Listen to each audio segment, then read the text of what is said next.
Open the My Škoda app in your smartphone to check your ENYAQ's battery status and driving range. To start charging your ENYAQ, simply tap the Start Charging button.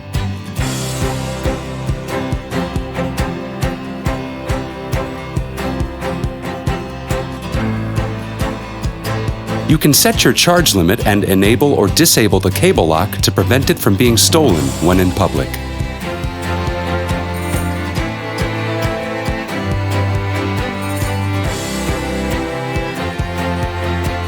If you want to reduce your charging current, you can do so by a single click.